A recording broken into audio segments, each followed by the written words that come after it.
La place aujourd'hui, il y a tellement de structures de microfinance. Quelle est la place que vous occupez aujourd'hui dans ce monde?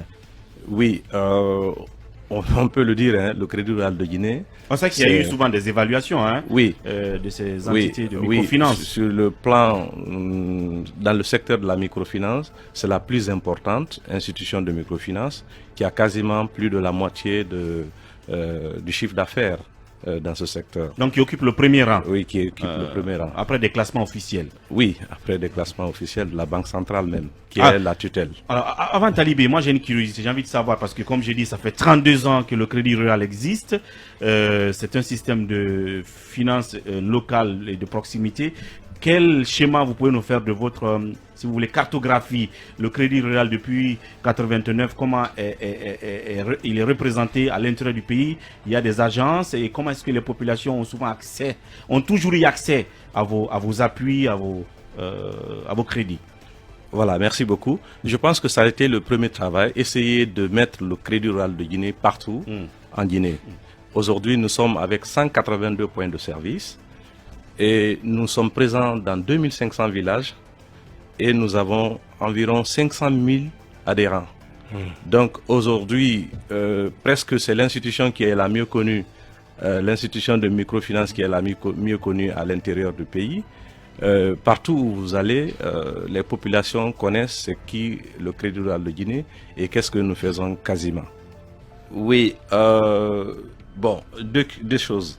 Il faut savoir que le Crédit Rural de Guinée, ce que je n'ai pas dit, c'est que c'était un projet de l'État qui est devenu une institution privée en 2001, qui est devenue une société anonyme, dont les propriétaires sont les représentants des caisses locales, les salariés de l'entreprise et quelques partenaires qui sont à l'extérieur, notamment la CIDI, qui est une ONG internationale française, et l'IRAM, qui a été l'opérateur technique qui a accompagné le projet.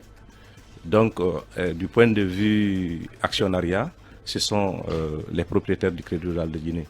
Talibé, avant qu'on arrive à, si vous voulez, aux ambitions actuelles du Crédit Rural, j'ai toujours envie de rester un peu dans le passé pour savoir, durant ces 32 ans, comment est-ce que les populations ont eu accès, je l'ai posé tantôt, à vos crédits et à quoi ça leur a servi tout ça. Est-ce que c'était pour développer des activités génératrices de revenus sur place? Est-ce que ça a quand même eu un impact positif sur la vie de ces 2000 villages, par exemple, où vous êtes installés? Oui, merci beaucoup pour cette question. Je pense que quelqu'un l'a dit, hein, si nous sommes là jusqu'à maintenant, c'est parce que non seulement la population a intégré l'institution, mais aussi nous avons pu faire face à leurs besoins. Aujourd'hui, chaque année maintenant, c'est près de 200 milliards de francs guinéens que nous octroyons comme crédit à la population. Donc, ce qui est surtout important, c'est que tout le monde a accès à ce crédit, c'est facile. On finance l'agriculture, on finance la pêche, le commerce, les petits métiers, on finance aussi le transport et même les fonctionnaires trouvent leur compte au niveau du Crédit Rural de Guinée.